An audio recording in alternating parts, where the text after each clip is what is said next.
What is the point of having a frenemy in your company? Hello, and welcome to this YouTube channel. My name is Jameelah, and I am a master manifester, and I'm sure you are too because you are consuming content like this. The name of this lovely channel is Holistic Manifesting because I believe in a whole body, whole mind, and whole being experience when it comes to manifesting these amazing lives that we are choosing. What I'm discussing in this video is what is the point of having a frenemy around? I was having this discussion the other day with a friend of mine, and my daughter overheard it. And because she's in the middle of like creating all these little friendships and networking and just figuring out how to be in more mature connections as opposed to we're the same age and we're in the same grade, so we should be friends kind of thing. And there's somebody in her circle that's kind of like a frenemy in a sense. And we had this whole long drawn out conversation about this person, about some of the different jealousies that are showing up that you can tell are jealousies, the backhanded compliments, the talking about this person behind the back, all the little stuff that you can think of that happens with teenage girls and stuff, right? And I wouldn't even say teenage girls. I would just say, people in general, but it tends to be a little bit more aggressive when people are not focused on their lives, their houses, their families and all. Like that is what they do, hang together. And so I was listening to this and it's like, it was for days. And it's just like the next day, oh, then this developed, that developed. Oh, then this happened. And I've been a really good listening ear. But, I'm the kind of person that keeps a circle small because I don't like to talk about drama and stuff like that all day, every day. That's just not what I like to do. But it's for my daughter and I'm like, I'm going to listen to her and see, if I can help or share some information. But what I finally got is like, I was listening for a while and then I said, what in the world is the point of having this person around? Like, why do you need to figure out whether or not they're for you or against you? And in my experience, when you have to think about it, when you have to try to figure it out, they're usually not for you. It's not like you don't question people that are genuinely for you. You can feel it. There's no instances of it not being that way. Every time you've interacted with them, it's been on the up and up. Like you don't go around them and feel slighted or get backhand compliments or stuff like that. Like you don't have to question it. You don't even think about it because this person has been solid, very positive, right? And a person popped into mind, my realtor. I've always had that feeling around her. And we go on to coffee and stuff like that and went to lunch. And every time I talk to her, there's never any of that weird tension that people have sometimes. So I was trying to think of what relationship do I have that's kind of new that I can really pinpoint. That's one of them. So I'm just like, I don't sit around and go, I wonder if she's thinking this. I wonder if she said this. Because if that was the case, I probably just wouldn't talk to her anymore.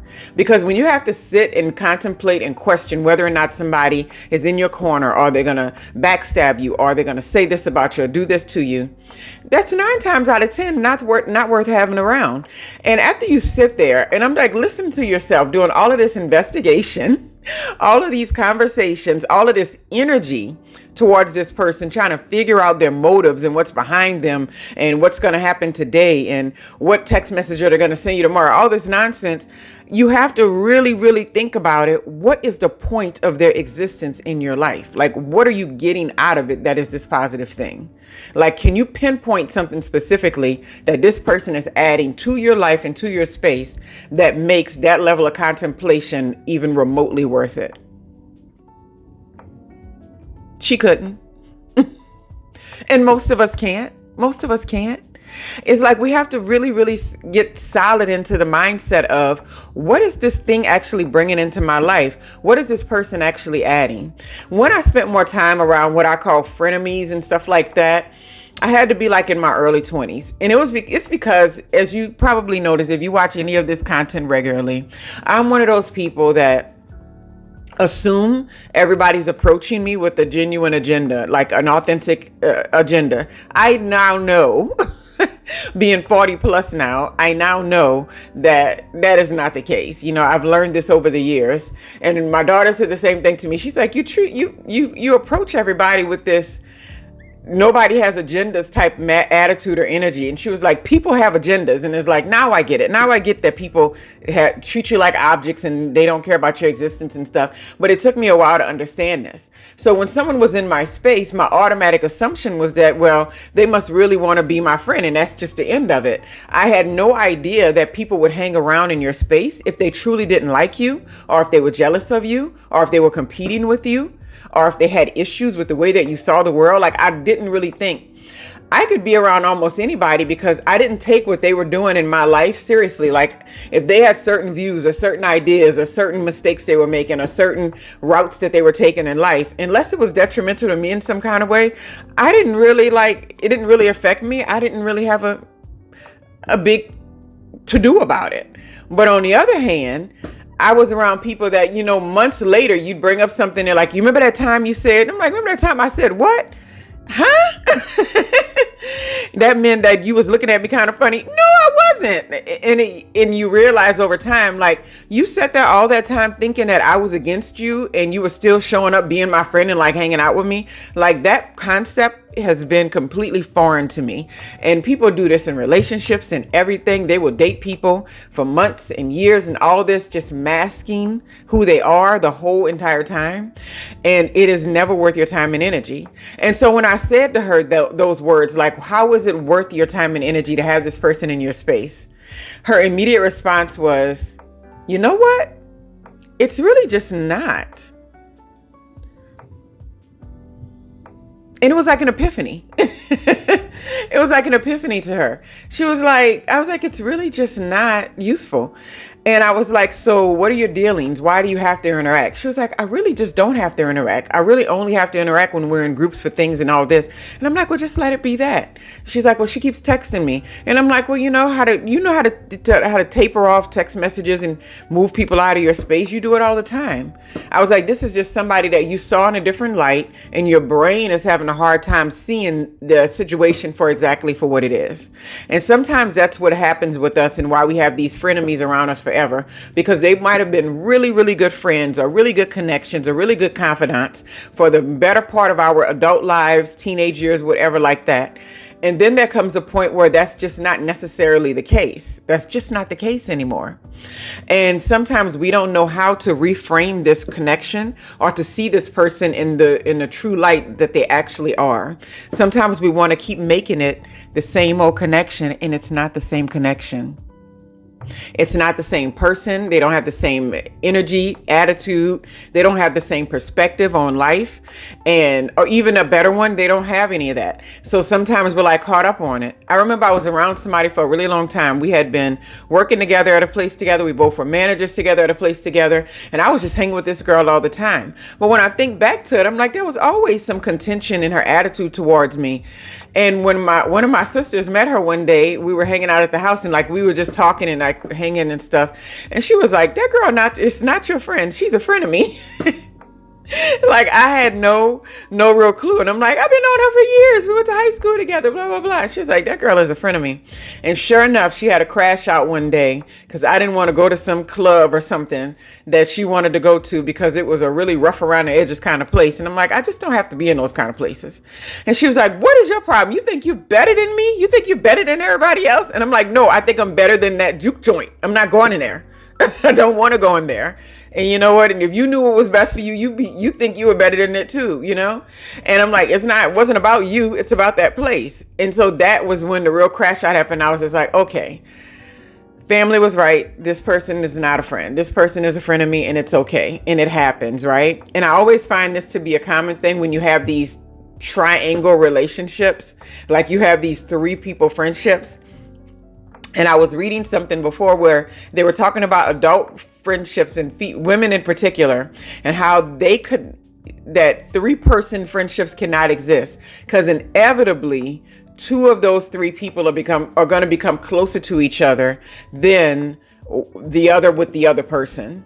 And so then that's going to create some type of a split. Because when you have someone that you almost consider a bestie, like people like to use that term, You're going to tell them more. You're going to divulge more information. You're going to get closer to them in different ways. And sometimes you may even slip up and have conversations about that other person when the other one's not around. I was recently in one of those groups, not recently, it was years ago at this point, and I would not talk about one person with the other because those two had been knowing each other way longer than me. And it's just not something I do anyway. And I was like, you're not going to get me to sit here and going, well, you know what I think her problem is. I'm not going to be doing any of that. And they never brought me in because some people need to bond that way. They need you to say something or share something that puts you at the same level and space as them. And I just used to change the subject and do other things. And eventually I was no longer welcome energetically to the spaces. So even in those like triangle connections, eventually one person kind of gets pushed to the side a little bit, right? And you got to know when that stuff is happening, because having frenemies around you is super dangerous. And I say that it's because if you look at all those stories of girls being set up or people being, jumped or something in school, like my daughters talk about these things, and or either like grown women. I've seen videos where people have these events, weddings, baby showers and all that, and the women set them up for some type of fall. I've seen one where a woman set another friend up and her friend shot her. It's like all kinds of nonsense is happening because they're very, very close to you, but they're acting like a friend. But at the end of the day, they don't have any good intentions for you whatsoever. I find that if you stay in alignment, you stay on your spiritual journey, you stay in the right mindset of always waking up in the morning and being grateful for the day and saying, you know, I'm grateful for this day. I'm grateful that I am aligned with the right people in the right place and the right timing and the right interactions. Then the more you do those prayers, the more you do gratitude journals, the more you meditate, the more you get into that alignment on a regular basis, frenemies don't have a place to breathe. They can meet you and sniff off what you got going on a mile away, and they're going to be like, I can't play with this one. I can't play with this person in any kind of way. And they'll just go the other way. And sometimes we're wondering why some women or sometimes people don't come closer to us that we think would be a good friend or we think would be a good connection. Because I've done that, you know. There's this lady I used to see all the time as one of my daughter's friends, and we had similar interactions. The daughter would go over there and do like Halloween and all that kind of stuff with her daughters, and they were the same age. They were both in a band and all this kind of stuff. And she would always say, oh yeah, we got to do this. And I'm like, oh sure, whatever, I'm available. And to this day, I just saw this woman a couple of weeks ago, maybe a week ago at this point, and she said the same thing. Oh, I'm gonna text you and send you all this. And for a while I was like, I wonder why she never follows up. I wonder why she's always like saying I want to. But at the end of the day, there are aspects of her personality that I can see are problematic just on the outside looking in. And so sometimes we're being protected from those connections and relationships, and we don't even realize it. We think we're being rejected, but really the person will come close to you and just turn into a frenemy because there's something about you that's off-putting to them. And it could be envy, it could be jealousy, it could be competition, it could be anything you can think of, right? My daughter was like, what somebody needs to be jealous of? Talking about herself with something. And I was like, everything. What do you think? I was like, everything. And I said, and I had to be taught this too, because that's not the way my mind works. I was like, it could be the house you live in. It can be the car you drive. It can be the grades you have. It can be the fact that, you know, you have a boyfriend or something. Like the list keeps on going. It can be all kinds of things.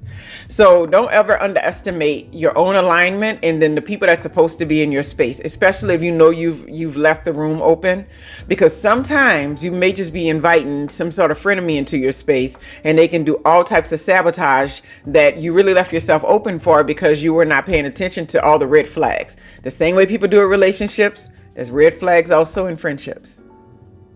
Anyway, stay on your spiritual journey, stay in alignment, and all will be well.